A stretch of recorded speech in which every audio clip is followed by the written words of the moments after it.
daripada rumah ya.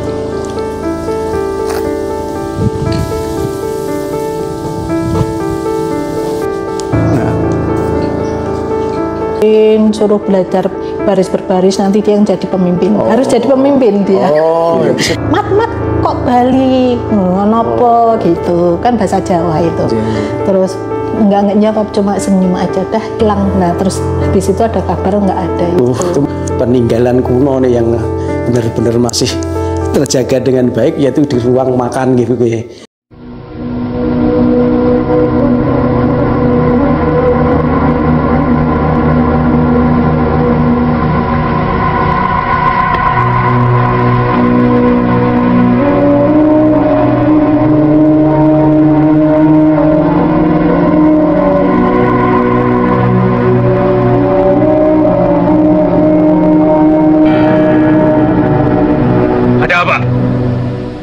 Apa diminta menghadap Presiden? Sekarang juga. Sekarang, siap Jenderal. Kalau begitu, tunggulah. Saya mandi dulu. Sebaiknya tidak usah mandi, Jenderal. Paling tidak cuci muka toh dan berpakaian. Tidak usah berpakaian. Hancang kalian. Tahu apa kalian? Jadi.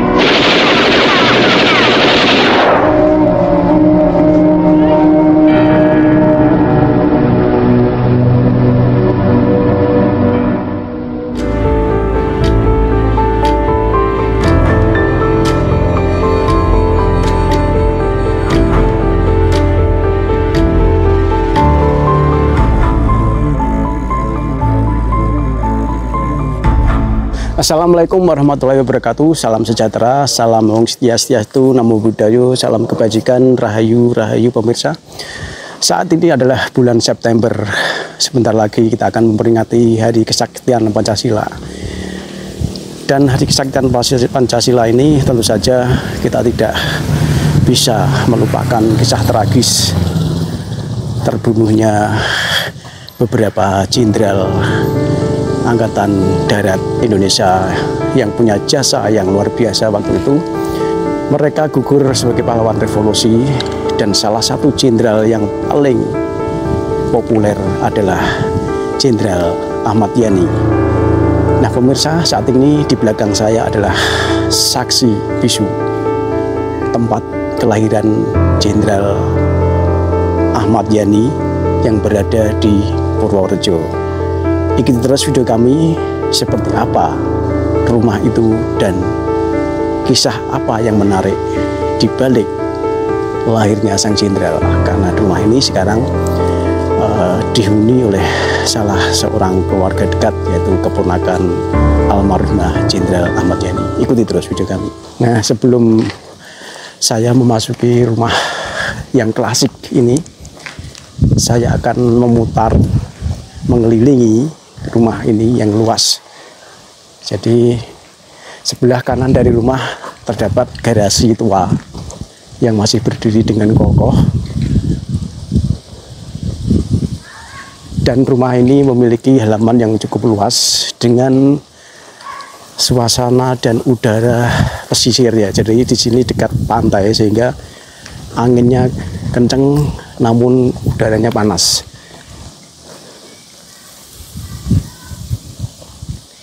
Ini sebelah kanan daripada rumah ya.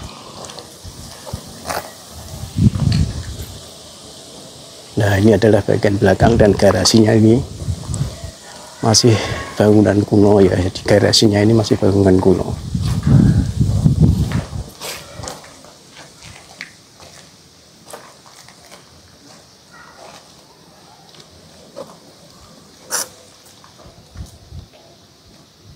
Di dalam terdapat jam dinding kuno juga itu pemirsa.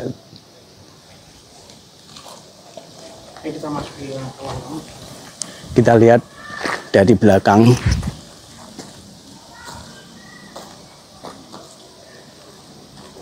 Jadi pemirsa yang saya hormati, waktu itu Bapak Ahmad Yani gugur dalam kejadian G30S PKI. Beliau adalah sebagai pahlawan revolusi bersama jenderal-jenderal yang lain yang kemudian dimasukkan ke lubang buaya. Dan inilah saksi bisu tempat lahirnya sang jenderal. Tepatnya di Desa Rendeng ya, Desa Rendeng, Kecamatan Gebang, Purworejo.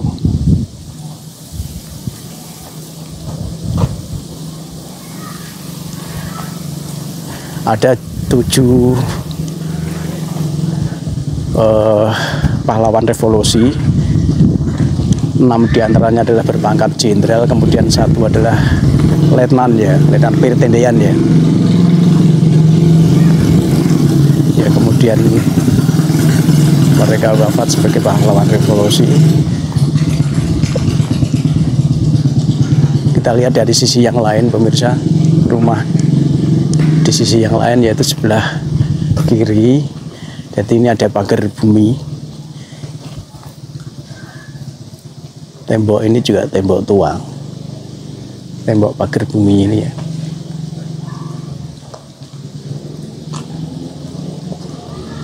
Nah,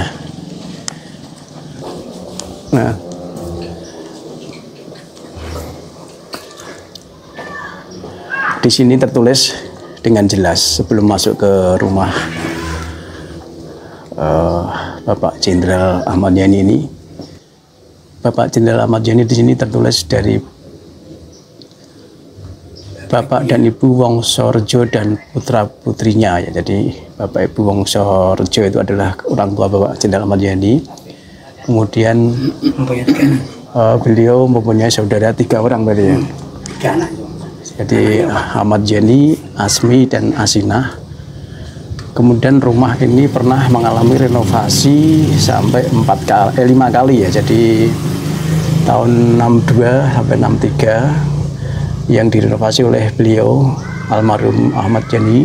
Kemudian tahun 80 direnovasi lagi oleh keluarga besar M. Altum. Kemudian tahun 84 oleh Ibu Ayani, jadi pernah direnovasi oleh Ibu Ayani juga. Kemudian tahun 87 oleh Bapak Harjoko, Bapak S. Harjoko, dan kemudian Maret 2011 terakhir direnovasi oleh Peter dan Eni Damaske. Nah pemirsa, kita akan coba masuk ke rumah. Sebelum saya masuk, saya perlihatkan dulu nih ada kanun. Nah, di atas pintu terdapat foto Bapak Jenderal Ahmad Yani. Dan ini Bu Yanti, Bu Yanti, ini keponakan Bapak Jenderal Ahmad Yani. Maaf, dipakai sini bisa mungkin. Kita sudah sampai ke dalam rumah Bapak Jenderal Ahmad Yani yang berada di Purworejo, tepatnya di Desa Rendeng, Kecamatan Gebang ya, Purworejo. Inilah saksi bisu rumah tempat kelahiran Jenderal Ahmad Yani gitu. Dan beliau adalah Ibu Yanti sebagai keponakan asli, asli Jenderal Ahmad Yani. Wajahnya juga agak-agak mirip. Nah, Bu, bisa kami duduk Bu? Monggo, silakan. Monggo. Sepatunya dilepas. Monggo. Kebetulan kami putra-putri Purnawirawan ABRI juga. Oh, iya. Dari Angkatan Darat juga. Kebetulan Bapak saya juga terakhir dinas di Kodim Boyolali. Oh, Boyolali. Dengan Pak Ahmad Yani. Oh, iya. Dan Bapak saya itu pernah punya piagam yang ditandatangani Bapak Jenderal Ahmad Yani juga. Oh, gitu. Angkatan Darat berarti ya? Angkatan Darat. Jadi begini Bu, kedatangan kami kemari ingin sedikit mewawancara Ibu bahwa apakah benar Bapak Jenderal Ahmad Yani itu lahir dan terlahir di tempat ini, kemudian apakah beliau memang benar-benar dulu sejak mudanya sebagai orang yang memang gigih, orang yang kuat sehingga bisa jadi pangkatnya sampai jenderal itu. Padahal kalau dilihat dari sini kan desa melahirkan seorang jenderal yang sangat melegenda di Indonesia. Iya. Betul, tapi Bapak Jenderal Ahmad Yani itu lahir di Jenar sebetulnya. Oh, di Jenar itu mana nih, Bu? Jenar itu jalan yang mau ke Jogja. Oh, arah Jogja. Iya, Purwodadi. Kalau ini rumah kedua orang tuanya, bapak ibunya. Oh, bapak. Jadi Bapak Jenderal Ahmad Yani itu 3 bersaudara. Itu dia sulung, punya adik perempuan 2, di saya sama ibu saya. Itu ceritanya begitu. Kalau Bapak Jenderal Ahmad Yani itu memang dari kecil tuh suka ngumpulin anak-anak itu ya. Jiwa pemimpinnya iya, ada. Sudah ada, dikumpulin, suruh belajar baris berbaris, nanti dia yang jadi pemimpin. Harus jadi pemimpin dia. Oh, jadi setiap ada kegiatan dia harus jadi pemimpin gitu. Iya. Memang dari kecil sudah ada bibit-bibit seperti itu. Itu ceritanya. Jadi 3 bersaudara itu tadi adiknya semua putri, nggih? Iya, perempuan. Dan yang satu masih hidup sampai sekarang sampai di Bandung. Sekarang. Iya. Ya di Bandung. Iya. Kemudian almarhum itu menikah dengan istri beliau. Dari mana istrinya, Bu? Asalnya? Kalau aslinya itu dari Bali, cuma dia tuh orang tuanya di Magelang. Itu dulu ceritanya kan guru ngetiknya Bapak Jenderal Ahmad Yani. Oh, gitu. Ketemunya di situ. Oh, nggih. Berarti ketemu di situ, nggih. Iya, iya. Putranya Bapak Ahmad Yani tentu, Bu? Ada 8. Ada fotonya itu, nggih? Itu putranya ada 8. Ya nanti kita tunjukkan, nggih. Iya. 8 putra sekarang masih ada semua, masih subur semua. Sudah meninggal 1. Oh, sudah meninggal. Iya. Ada yang mengikuti jejak bapaknya jadi? Nggak ada. Oh, nggak ada. Karena mungkin ada trauma ya. Oh, ada trauma. Kejadian September 65 mungkin menjadikan trauma daripada putra-putri Bapak Jenderal Ahmad Yani sehingga satu pun tidak ada yang meneruskan sebagai militer ya. Kalau menantu ada. Oh, menantu ada. Terus Bu, waktu kejadian itu mohon maaf, jadi kejadian yang sangat memilukan itu, apakah orang tua ceritanya ada firasat apa gitu? Oh iya, itu waktu kejadian itu kan orang tua ibunya khususnya itu tidur ya di kamar, itu dia melihat bayangan, mungkin waktu itu mau nggak adanya ya. Itu kayak seperti datang sampai di pintu kamar. Itu terus ibunya manggil, "Mat," kalau manggil kan amat gitu. "Mat, kok Bali ngono gitu kan bahasa Jawa itu. Terus nggak jawab, cuma senyum aja, dah hilang. Nah terus habis itu ada kabar nggak ada itu. Itu malamnya berarti ya? Iya. Kan kejadian pagi itu malamnya. Iya, dini hari. Dini hari. Berarti hampir ketepatan. Iya. Sebelum dia mungkin les meninggalnya itu mungkin, nah itu datang. Usia berapa ya? Meninggalnya usia berapa Bapak Ahmad Yani itu ya? Kurang paham ya, saya pernah lahir. 50-an. Iya mungkin. Kalau saya dengar, saya baca buku sejarah itu memang di antara jenderal yang lain tuh Jenderal Ahmad Yani lah yang paling senior dan paling disegani oleh Angkatan Darat terutama. Dan punya potensi kelihatannya bisa jadi presiden. Iya betul. Jadi memang boleh dibilang cerita itu kalau bisa diolah artinya sebuah peluang politik Ibu peluang politik karena Jenderal Ahmad Yani punya peluang untuk jadi presiden ya. Jadi inilah pemirsa cerita dari Ibu Yanti sebagai keponakan asli Jenderal Ahmad Yani yang menceritakan bahwa disinilah rumah orang tua Jenderal Ahmad Yani yang sudah gugur sebagai pahlawan revolusi. Tentu saja semua generasi muda harus tahu bahwa kapanpun akan terjadi bahwa Indonesia ini juga pernah mengalami kejadian pedih, kejadian yang jangan sampai terulang lagi. Semoga aman dan tidak ada perang saudara sehingga mengakibatkan terbunuhnya beberapa jenderal yang terbaik. Waktu jenderal terbaik terbunuh 6 jenderal dan 1 kolonel letnan 2 ya, letnan 2 Pertendean. Ya. Baik, minta izin untuk melihatkan foto-foto gitu, Bu. Monggo, silahkan. Sekolahnya SD-nya juga sini Pak Ahmad Yani. Ini wakaf dari keluarga kita. Iya. Jadi yang mendirikan memang Bapak Jenderal Ahmad Yani. Sekarang ini rumah cagar budaya nih rumahnya? Enggak. Oh, enggak. Iya, ini SD. Iya, sebelah. Itu yang mendirikan Pak Ahmad Yani. Iya, betul. Monggo nanti kalau mau bisa. Kalau sekolah zaman dulu kan agak sulit ya, nggak kayak sekarang SD sampai SMA gitu. SD-nya tetap di Purworejo. Enggak juga. Pak D itu memang nggak di sini, cuma lahir di Jenar, terus masa kecil di sini, tapi dia berpindah-pindah sama orang tuanya. Waktu itu orang tuanya bertugas. Kalau dulu kakek saya itu bapaknya Bapak Jenderal Ahmad Yani itu jadi supir. Dulu kan ikut Belanda di Jenar itu. Ya, itu bapaknya supir, terus ibunya itu juru masaknya. Tuan Halstin namanya. Ada kok itu di buku di sejarah, ya. Nah, pemirsa, ini kita diberikan izin oleh Bu Yanti untuk bisa masuk ke ruang keluarga ini. Tentu saja karena ruang keluarga ada barang-barang kuno, ya, barang-barang antik yang dulunya adalah milik almarhum Jenderal Ahmad Yani beserta keluarganya. Si Bu Nggih. Nah, ini satu peninggalan kuno nih yang benar-benar masih terjaga dengan baik, yaitu di ruang makan gitu, ruang makan keluarga ini. Meja kursinya itu masih orisinil. Kemudian ada foto keluarga tepat di sini. Nah, ini Bapak Jenderal Ahmad Yani tepat berfoto di ruangan ini waktu itu. Nah, ini bisa diperlihatkan ke pemirsa. Itu kelahiran siapa itu, Bu?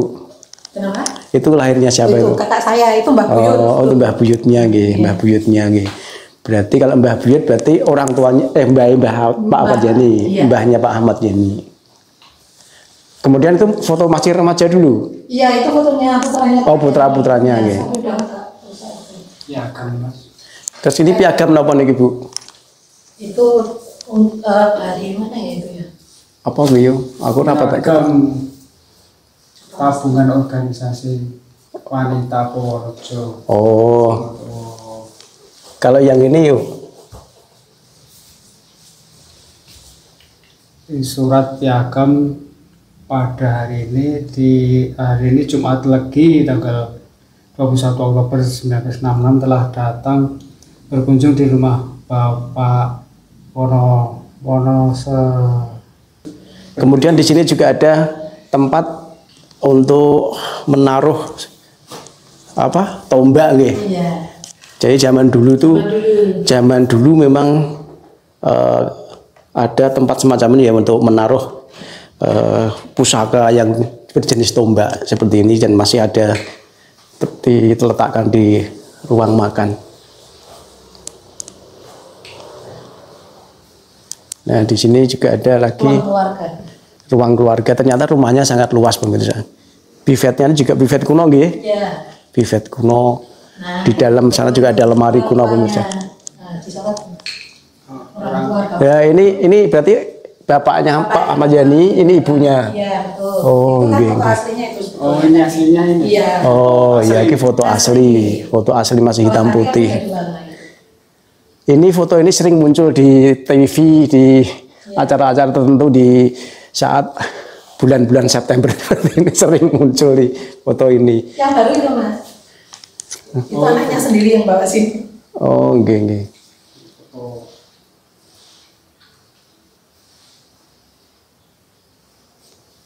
Paling baru. Itu foto terbaru nggih. Iya. Nah, ini ada kayak mengenang ya. 100 hari. Oh, nggih. Iya, apa nggih? Mengenang, memperingati 100 hari gugurnya para pahlawan. Oh, nggih, ini ada semacam kayak apa ya? Piagam apa? Bukan piagam, ini momentum ya, momentum mengenang 100 hari gugurnya pahlawan revolusi. Ada 7 ya, 7 ya, di situ disebutkan di situ semua. Jenderal Ahmad Yani, kemudian apa? Suprapto, Legend NC Haryono, S. Parman, di Panjaitan, Sutoyo Suswani Harjo, dan kemudian terakhir Pirtendian sudah setelah meninggal, setelah gugur dinaikkan pangkatan menjadi kapten. Iya. Kalau kamar jangan. Enggak tak. Ternyata setelah kita masuk ruangan di sini cukup panjang ya, Bu. Ternyata panjang sekali pemirsa. Ini ruang tamu, ruang keluarga panjang sampai ke belakang sini. Dan ternyata setelah masuk adem rasanya. Rasanya adem di sini. Tadi di luar panas. Nah, inilah pemirsa jejak-jejak perjalanan sang jenderal pahlawan revolusi yaitu Jenderal Ahmad Yani. Dan tentu saja ini kisah nyata dan inilah jejak tempo dulunya, beberapa tempat yang bisa kita tunjukkan ke pemirsa dan menjadikan kenang-kenangan buat kita semua. Dan itulah tadi sumber cerita yang bisa dipercaya karena beliau adalah seorang keluarga dekat, keponakan sang jenderal yaitu Mbak Bu Yanti tadi bercerita siapa beliau, bahkan dari kecilnya beliau ternyata sudah punya jiwa memimpin, bahkan senang dan harus jadi pemimpin setiap saat ada kesempatan. Terima kasih. Ikuti terus juga kami tentunya.